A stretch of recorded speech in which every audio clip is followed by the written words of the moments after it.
So, our last subject before, I'm aware that I'm the only thing that separates you from lunch. So, in order not to draw your ire on me, I'll try to be brief. Let me just start with a little observation on the empirical record, since we're talking about the performance of financial intermediaries before. So the empirical fact is that of all the investment funds quoted at the New York Stock Exchange, if you take the average, they performed worse than the average of the Dow Jones. Okay, so if you invest your money with a hedge, with an investment fund, in average, you get a lower performance than if you just invest your money yourself there. And if you do without the sophisticated techniques that they bring along. We have a similar surprising result when we turn to deflation. It is one of the most firmly held convictions among economists, and monetary economists in particular, that deflation is very bad and needs to be prevented at virtually any cost. It's the basic rationale, one of the basic rationales underlying Keynesian macroeconomics, and it's one of the basic rationales underlying the prevailing monetary institutions, in particular the president of a central bank and of paper money, the purpose of which is to fight deflations, prevent precise situations in which we have either strongly falling price level and or strongly declining money supply, which has the consequence of a price level that is lower than it would otherwise have been. Now, if we, there's been a very interesting study published last year by two Berkeley economists, or at least one of them was a Berkeley economist. It's been published with the NBER in the United States, which proves again that occasionally mainstream economists can do useful work. It's not really economic theory, but at least bring about results that are helpful or interesting. And so what they found out in examining historical episodes of deflation was that they are not systematically correlated with depression. Okay, so the empirical record shows us that there's something fishy about the official story, which is that deflation, in any case, is the economic nightmare, it's the scapegoat that justifies not only monetary policy but also our present monetary institutions, in particular central banks and paper money. So we need to take a closer look then at the theory of deflation, and if we turn to the Austrian theory of money, we find indeed good reasons to believe that there is no systematic link between depressions and deflation. The deflations are far less dangerous economically than they appear in the light of the Keynesian hystericalist scenario, and that in fact their true significance, the political significance is a different one, and the one that is commonly communicated. Now, deflation has been, despite its role as a scapegoat, has been a subject has been notoriously under-researched by economists. So it's only in the past 2 years or so that economists have turned again their attention to the theory and to the history of deflation. It seemed to be a subject that was just part of the bad old days before the Keynesian revolution for a very long time. And only after the stock market crash of 2001, more and more economists came to believe that despite all institutional safeguards that we have created, again, paper money in particular and central banks, there might be a danger of deflation looming around the corner. So from the Austrian side, we have organized a symposium on deflation, and the proceedings have been published in the Quarterly Journal of Austrian Economics, Volume 6, Number 4, 2003. So for those of you who want to look this up, and this is good stuff. Now we, as Austrians, had the great advantage of being able to base our more recent research on the works of Mises and Rothbard.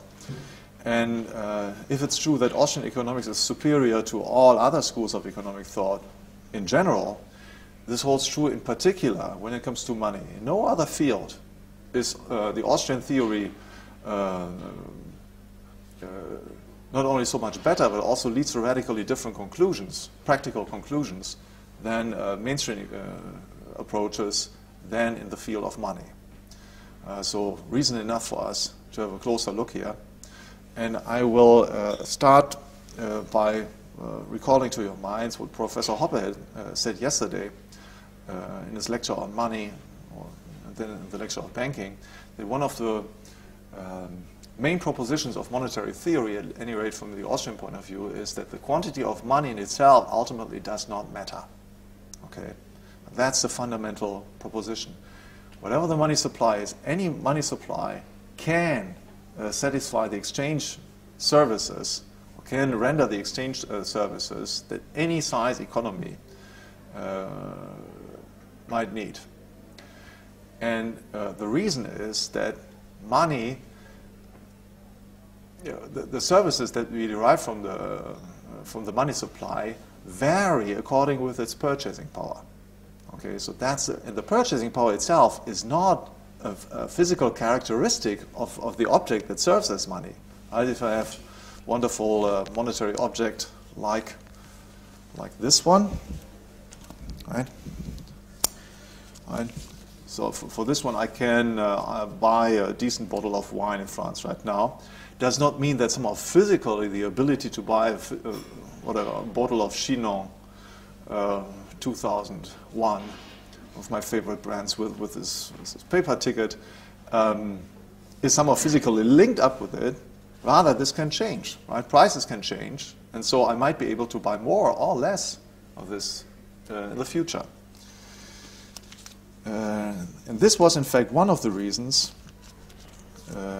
one of the ideas, the central ideas of the classical economists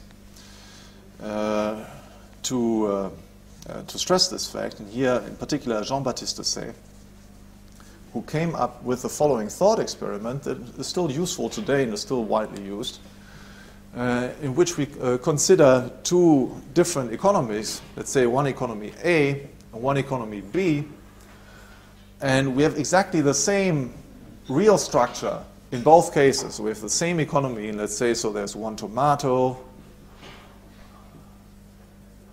and there's one chair, and there's one car and one fridge on the market. And so in economy A, we have certain prices that are a function of the money supply, which we might assume to be 1,000, and 1,000 can be anything, 1,000 ounces of silver, let's say.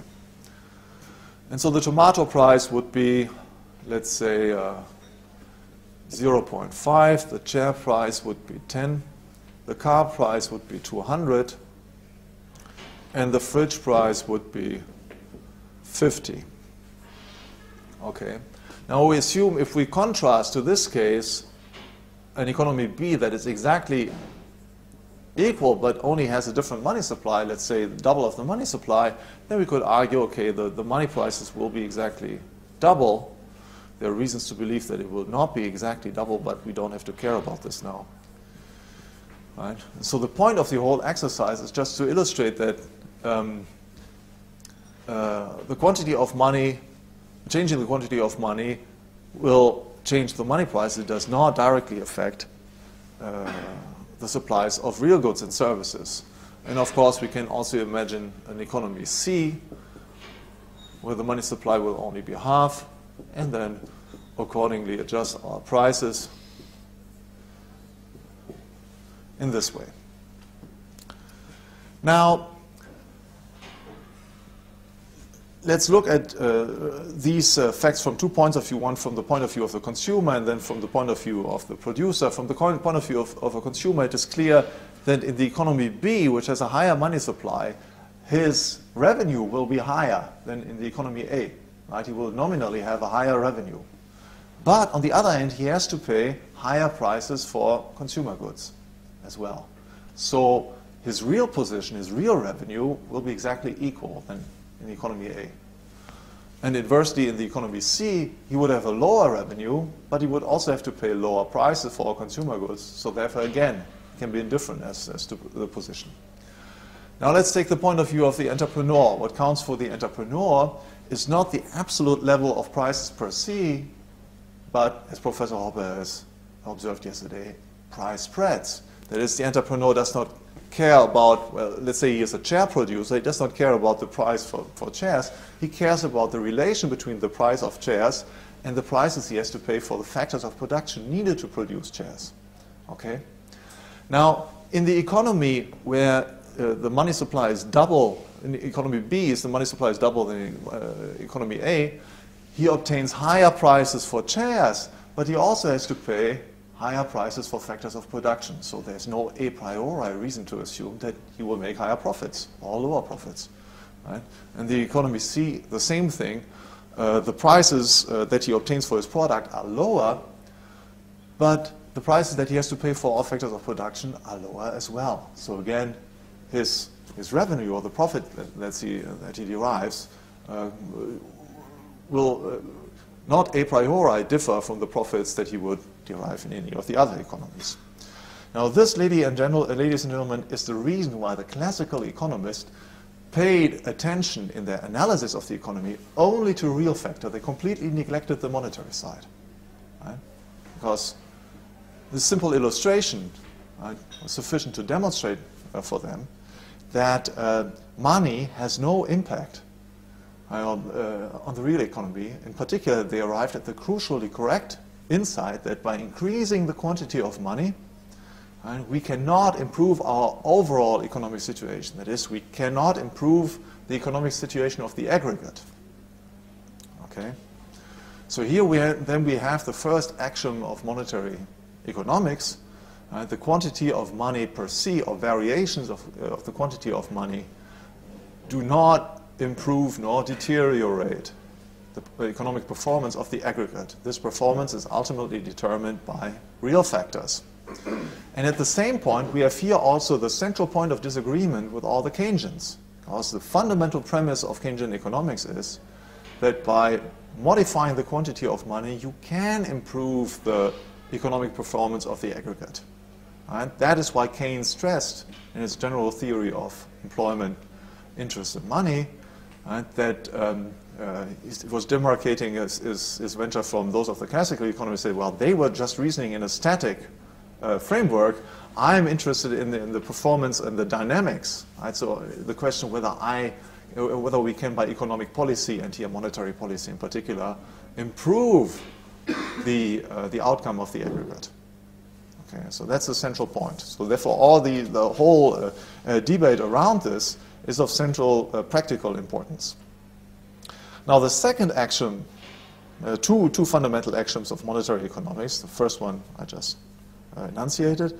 The second one has been also mentioned by Professor Hoppe, and that is the axiom that variations in the quantity of money have a differential impact on the members of society. Okay? So even though I do not improve or deteriorate the overall performance of the economic system by variations in the quantity of money, I do, by necessity, have a redistribution effect. Right? As the relative economic position of different members of society will be affected by these variations of the money supply, because the money supply, the new money supply, arrives first in the hands of certain market participants, and from there on spreads onto the rest of the economy. These effects, or redistribution effects, are commonly called Cantillon effects, after Richard Cantillon,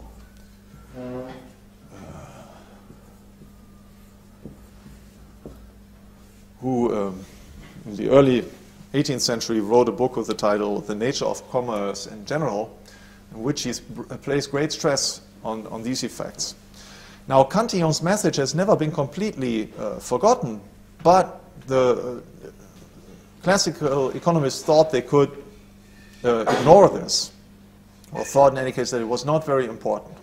It was only Ludwig von Mises who brought these effects again to the fore, and stressed in particular that the Cantillon effects are the root cause of intertemporal misallocation of resources, about which we've talked this morning.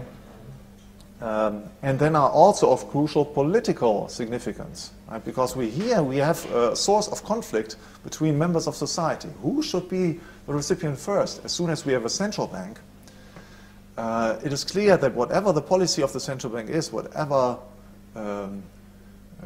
investment projects it subsidizes with new issues of money, new credits and so on, it is exercising a discriminatory decision in favor of some members of society to the detriment of other members of society.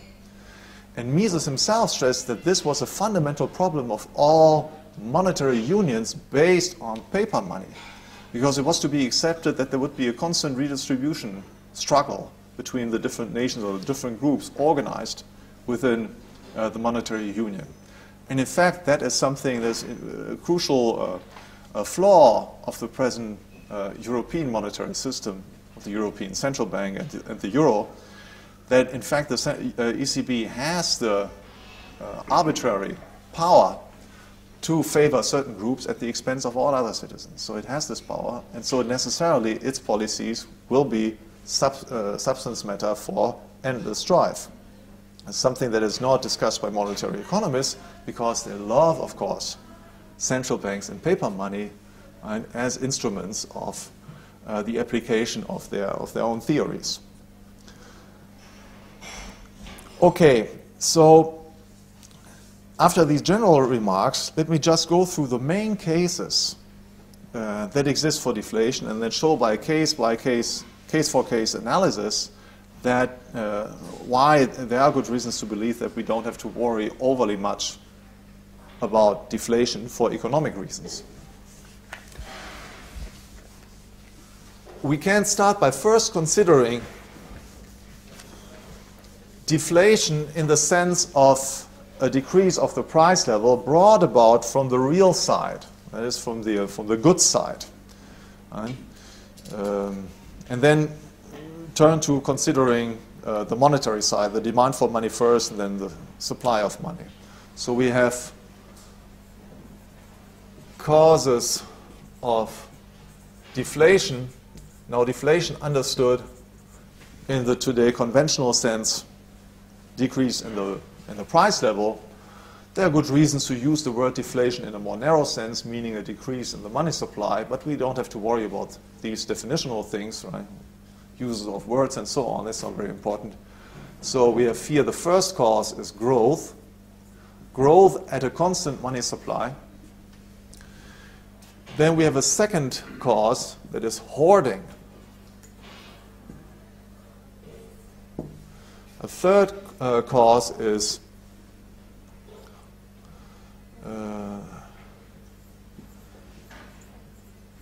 a decrease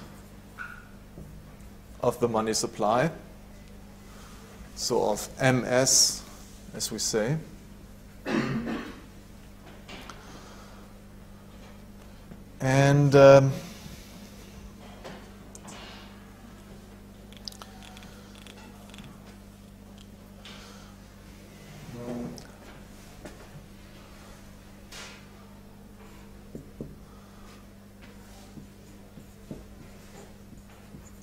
then we have also a fourth cause, that is interventionism, monetary interventionism. So here the third cause would be a decrease of the money supply brought about by a conscious decision of the money producer. The fourth cause would be a more or less involuntary consequence of previous government intervention. Okay, we start with the first cause, so we have economic growth. And this allows us to deal with the most widely held misconception about deflation, namely that a growing economy requires a growing money supply to operate smoothly. Right? So the idea is, it's kind of a correspondence idea, correspondence theory. Right? You have here a blob that is the volume of trade, okay? And this must correspond to somehow to the money supply. If this grows, then this must grow too, unless it will be impossible to sell all these goods and services here. Okay, but that is, ladies and gentlemen, that's nonsense. Right? Because it is very well possible to sell all goods and services, as we have said before, by simply decreasing the money prices at which these goods and services are sold. So if the quantity of goods and services goes up due to economic growth, these will be sold at ever lower prices, thus permitting to buy and sell them all with the existing money supply. And all that happens is that prices decrease. Now the crucial question is, of course, how can this be? Doesn't this put... how is this possible for entrepreneurs to do this? How can they operate profitably if they have to pay prices for factors of production now, and only in the future, when the greater supplies of goods and services come to the market, prices will go down? How can they operate profitably? And the simple answer can be summed up with the word anticipation. Anticipation. Right? So one of the essential tasks of entrepreneurship, or we can say the central task of entrepreneurship, is to anticipate future prices. If entrepreneurs anticipate that prices will go down in the future, well, then they can pay only lower prices for factors of production now. Okay? And the next problem that appears is, well, what if the factor owners do not agree? And if they say, well, I will not sell whatever, my labor, or I will not rent out my land to you at this lower price. I don't agree with your anticipation. Well, the answer to this question is there's nothing wrong with this. If they don't go down with their price, well, it means that they have a better employment for their property than on the terms offered by our entrepreneur. Right? So you can say, okay, we have an entrepreneur here and we represent his investment project with a time X. He will sell here and now he's buying factors of production. And if he does not, if he is unable to buy the factors of production that he needs to complete his project at lower prices here in the present, well, it means that the factor owners, let's say a worker, right, has a better alternative. For example, he can just stay at home. He refuses to work. He has savings and so on. He will not work for this lower wage rate, or he will work for another entrepreneur that offers him higher wage rates. Right? So the only reason why people would be unwilling to trade with him at the lower prices that he proposes is that they have better alternatives. And there's nothing wrong with this. Right? And that is so in any business environment, right? Whether it's inflation or deflation, what else, monetary stability, whatever. Okay, so there's nothing wrong with it.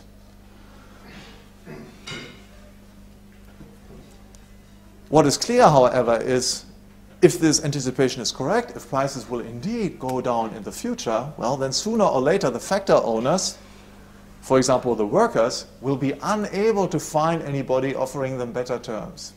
Okay, so sooner or later then they will be forced to accept the terms offered by our entrepreneurs, who offer only lower recompensation in anticipation of the future lower prices. Okay. So there's no reason to anticipate any problems for a growing economy within a deflationary context. There's nothing inherently impossible to arrange ever lower prices for factors of production in a deflationary economy. Now, as far as the labor market is concerned in particular, there the deflationary impact will be lowest. Why is that? Well, because labor is the most universally usable factor of production. So it can be used to in production processes that are very close to completion. So in the first order production processes, companies that produce consumer goods, and also companies that produce producers' goods. And well, if we would have to say, in anticipation of a lower price in the future, this will have an all the more greater impact on factors of production used way back here in the production chain, okay, So if we anticipate a price decrease here at the end of the production, this will have a greater impact on the prices paid for factors of production there, because we have to discount the prices by the interest rate. Okay, so it will have a greater impact here. And so a deflation will impact especially raw materials and so on, but not so much labor, because the labor is constantly the alternative of working here or here. Right? So there's constant arbitrage processes going on. The same alternative does not exist for raw materials, let's say iron ore or something, which can be used only here.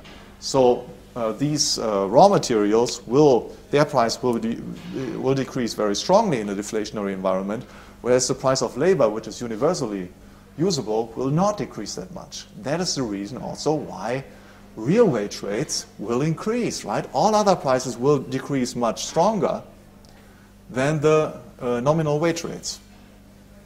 So we have a constant increase of real wages, which is exactly what economic growth is all about.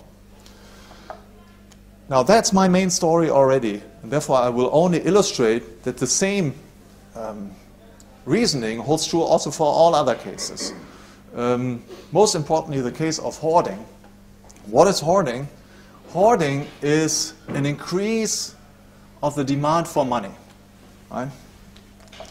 It's a pejorative expression for saying that the demand of money goes up. What is the demand of money? The demand of money is our evaluation of a quantity of money relative to other goods. Right? So if I have a higher demand for money, this means that I'm ready to work more or to sell more of my other property to get a given unit of money. And inversely, I'm only ready to pay lower prices for a given unit of money that I bought before. An example.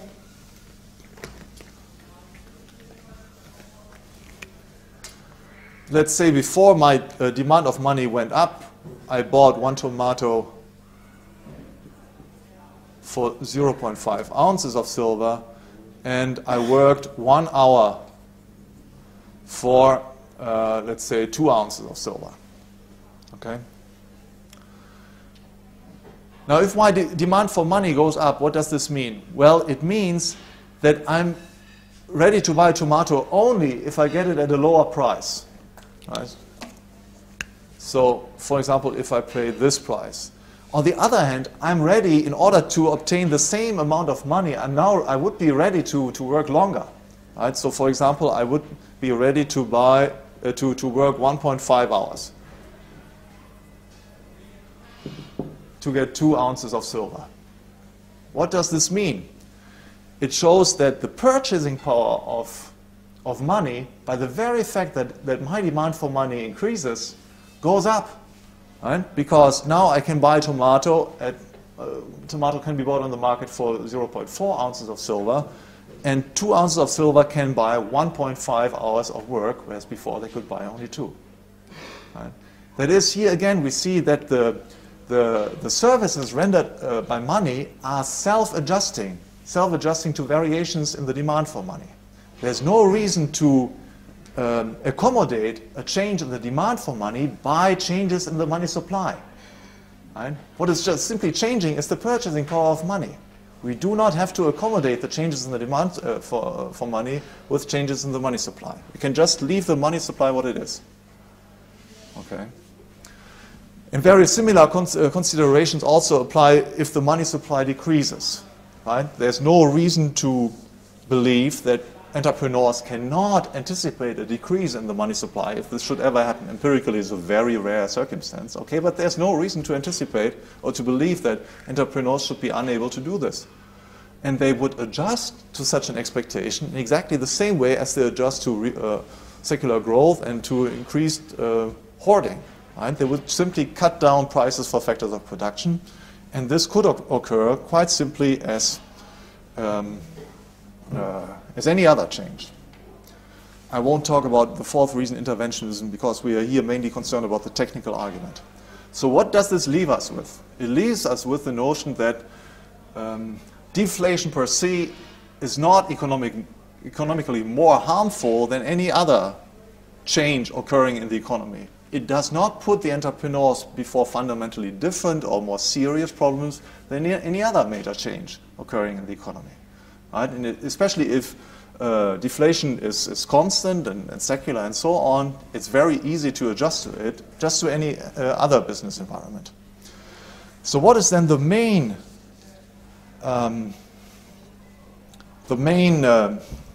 significance of deflation if it is not economic? Well, the main significance is that it jeopardizes, or it can jeopardize, the economic position of those entities, whether business entities or governments, that rely in their operations on a high debt ratio. An entrepreneur that is heavily indebted is confronted through deflation to the problem that at the lower price level that comes into being through deflation, he will be unable to pay back his debt.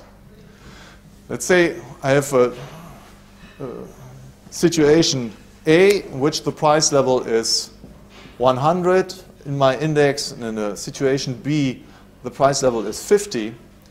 If I contracted debt in the situation A, and now we get through deflation to a situation B, well, very probably I will be unable to pay back my debt.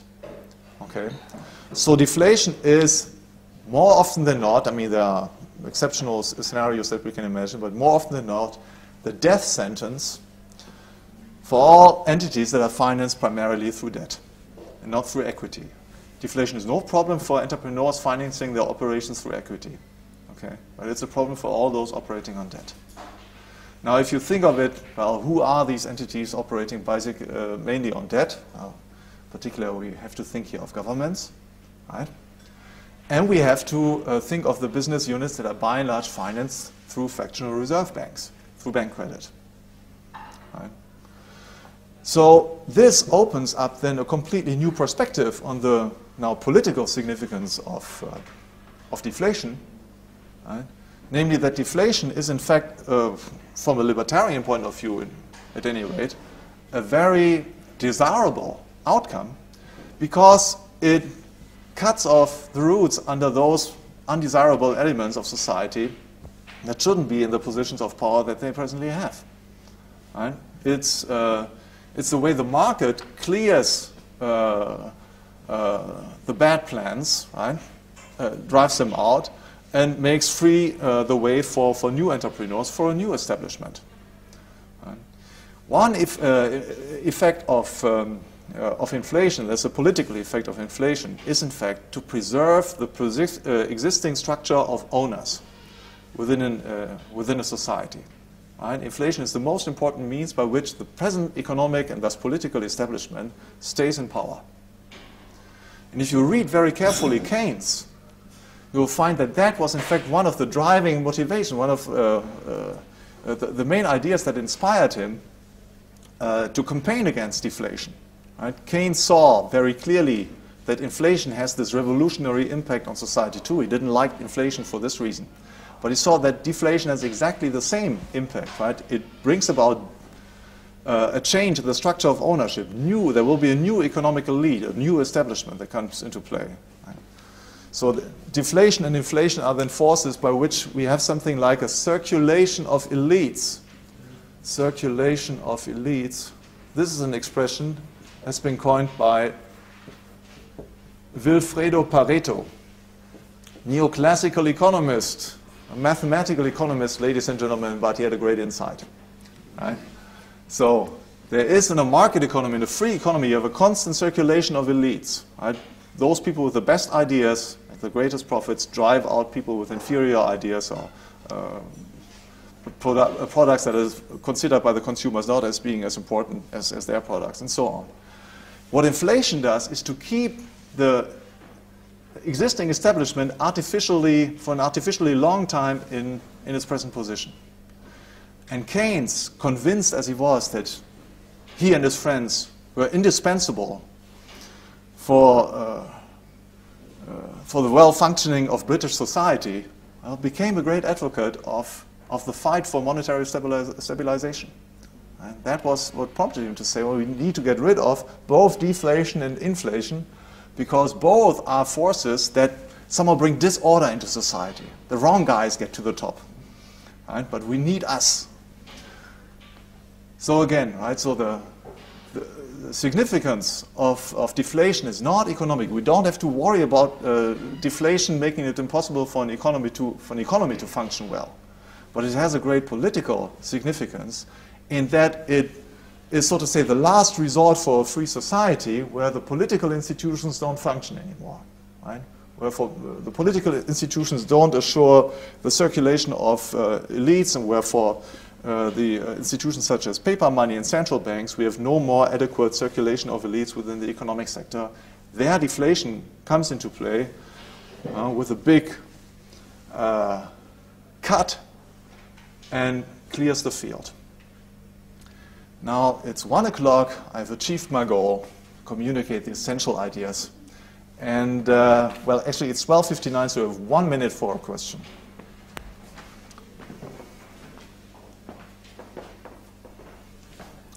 There's a question here. Hello.